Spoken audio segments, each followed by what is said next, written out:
என்னங்க, சாப்பிட தட்டு வச்சாச்சு, சாப்பிட வர்றீங்களா? மனைவி ஜெயந்தியின் குரல் கேட்டு சங்கரன் வியந்தான்.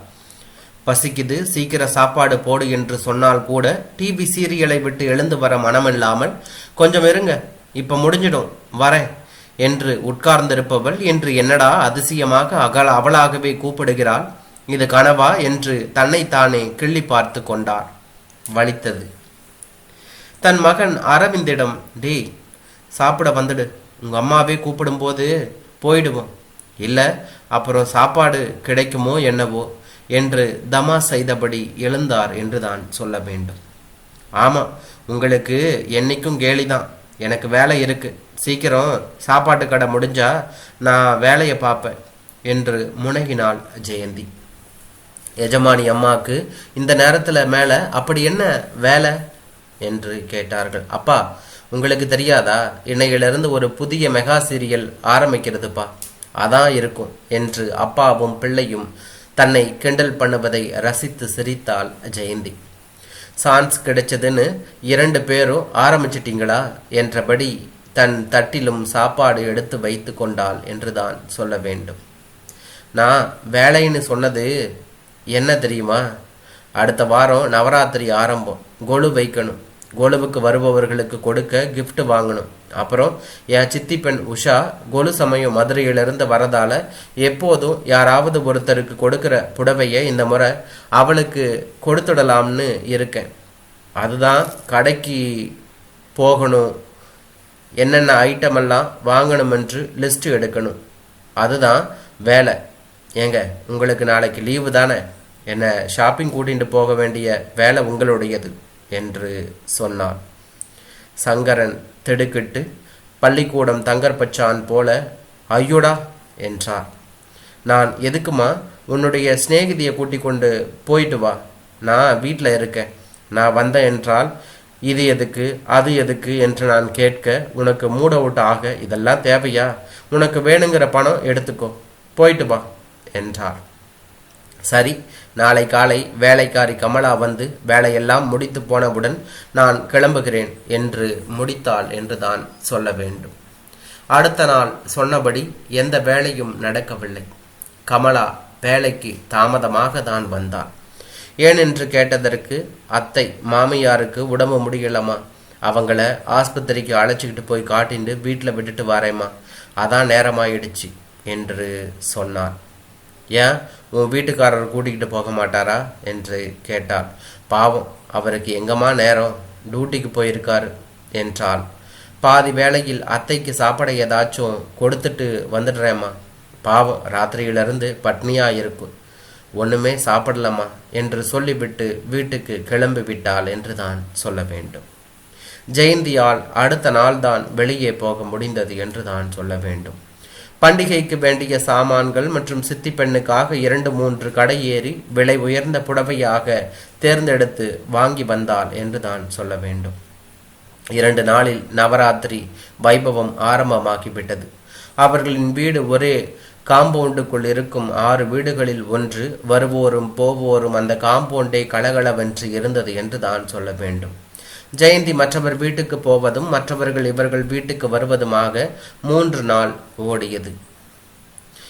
மறுநாள் மதியம் ரயிலில் சித்தி பெண் உஷா வருகிறாள் என்று தான் சொல்ல வேண்டும். காலையில் வேலையெல்லாம் முடித்துவிட்டு ஜெயந்தி ரயில் நிலையம் சென்று உஷாவை வீட்டுக்கு அழைத்து வர வேண்டும்.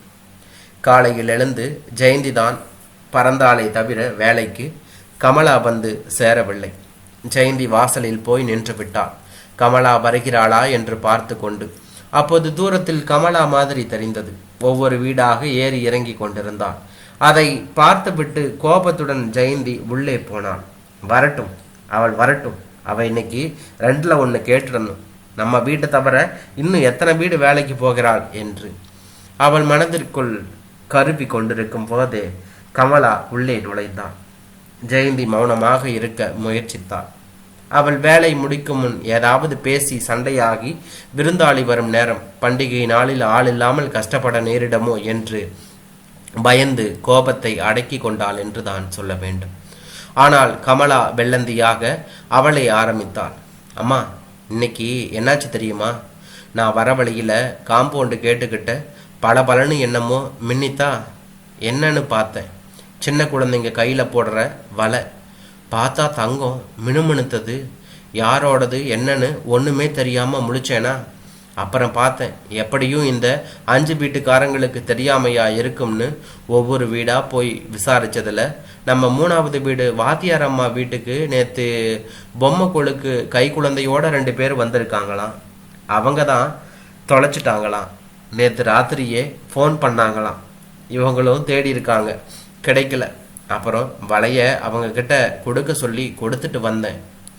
ஜெயந்திக்கு கோபமெல்லாம் பொங்கும் பாலில் தண்ணீர் தெளித்தது போல அடங்கியது என்று தான் சொல்ல வேண்டும். கமலா, நான் ரயில்வே ஸ்டேஷனுக்கு கிளம்பிட்டே இருக்கேன். நீ வேலையை முடிச்சுண்டு வீட்டை பூட்டி பக்கத்து வீட்டில் சாவி கொடுத்துட்டு போ என்று சொன்னாள். அம்மா, ஒரு விஷயம் என்று இழுத்தாள் கமலா. வந்து எனக்கு ஒரு 1000 ரூபாய் கடனாக கொடுங்கம்மா. மாதம் சம்பளத்தில் பிடிச்சிக்கோங்க. இப்போ என்ன உனக்கு அவசர செலவு என்று கேட்டாள். இல்லைம்மா, நேற்று என் பையன் வீட்டு வாசலில் விளையாடிட்டு இருக்கச்ச எவனோ பாவி பையன் அவன் மேலே வண்டியை விட்டுவிட்டு ஓடிட்டாமா. ஆஸ்பத்திரியில் சேர்த்துருக்கோம், அதான் செலவுக்கு வேணும் என்று சொன்னாள்.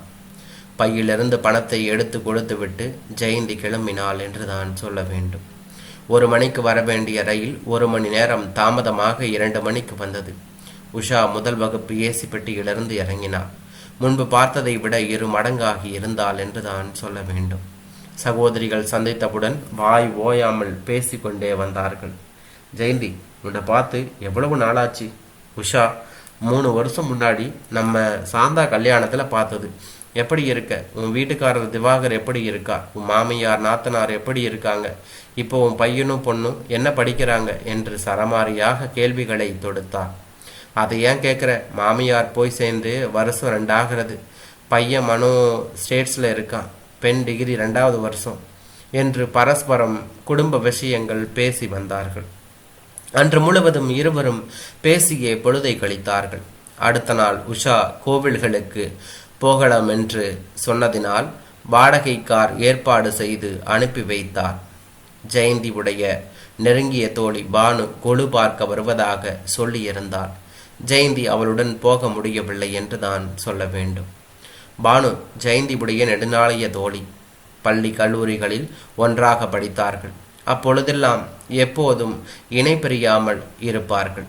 இருவருக்கும் திருமணம் ஆன பிறகு சிறிது காலம் வேறு வேறு ஊரில் இருக்க வேண்டிய சூழ்நிலை. இப்பொழுது இருவரும் ஒரே ஊரில் அடுத்தடுத்த தெருவில் வசித்து வந்ததால் அதே நெருக்கம் தொடர்ந்தது என்று தான் சொல்ல வேண்டும். பானு, ஜெய், என்ன கெஸ்ட் இருக்காங்களா என்றபடியே உள்ளே நுழைந்தாள். வா பானு, கோவிலுக்கு போயிருக்காங்க. நீ வருவியே என்று தான் போகலை. வா உட்கார். நம்ம பார்த்துட்டே 1 வாரம் ஆச்சு. என்னெல்லாம் விஷயம் சொல்லு என்று மகிழ்ச்சியுடன் தோழியை வரவேற்றான். ஆமாம், உனக்கு கெஸ்ட்டு வேறு, நீ பிஸியாக இருப்பா என்று தான் நான் வரல. முந்தா நாள் உன்னோட ஆட்டோவில் வந்தாங்களே, அவங்க தான் உன்னுடைய சித்தி பெண்ணா? அவங்கள நான் எங்கேயோ பார்த்த மாதிரி இருந்தது. எந்த ஊர் என்று கேட்டார். மதுரை என்று இவளும் சொன்னார். ஓ, இப்போ ஞாபகம் வருது. அவங்க பேர் உஷாவா என்று கேட்டாள். ஆமாம், உனக்கு எப்படி தெரியும் என்று இவளும் கேட்டாள்.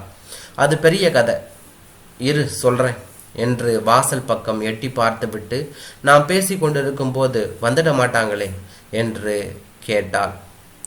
திரும்ப சாயந்தரம் ஆகும், என்ன சொல்லு என்று சொன்னார்.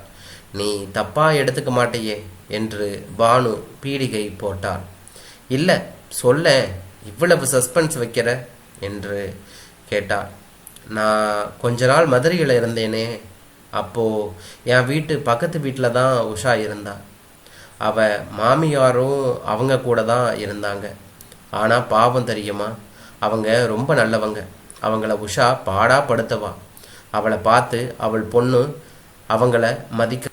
ஒரு நாள் அந்த அம்மா பாவம் மதியம் மாடியில் காஞ்ச துணிகளை எடுக்க வந்தவங்க என்னை பார்த்தவுடன் என்னுடன் கொஞ்சம் பேசிட்டு இருந்தாங்க.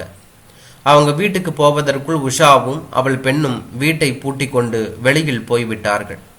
அந்த அம்மா வீடு பூட்டி இருக்கிறத பார்த்துட்டு வாசல்லையே உட்கார்ந்துருந்துருக்காங்க. ரொம்ப நேரம் போனவங்க வரவே இல்லை. இந்த அம்மாவுக்கு சக்கரை அதிகமாகி மயக்கம் போட்டு விழுந்துட்டாங்க. நான் எதோச்சியாக வெளியில் வந்தபோது பார்த்தேன். உடனே பக்கத்தில் இருந்தவங்க உதவியுடன் ஆஸ்பத்திரியில் சேர்த்து எப்படியோ அவங்க பிள்ளைக்கு தகவல் தெரிவித்து அவர் வந்தார். உன் சித்தி பெண் ராத்திரி வந்தாங்க. அப்புறம் 2 நாள் ஆஸ்பத்திரியில் இருந்தவங்க போய் சேர்ந்துட்டாங்க என்று முடித்தாள். ஜெயந்தி திகைத்து போய் கேட்டு கொண்டிருந்தாள். மேலும் சிறிது நேரம் பேசி கொண்டிருந்து விட்டு பானு வீட்டிற்கு திரும்பினாள். போகும்போது ஜெயந்தியிடம் இந்த விஷயமெல்லாம் உனக்கு தெரிந்த மாதிரி காட்டிக்காதே என்று சொல்லி போனாள் என்று தான் சொல்ல வேண்டும்.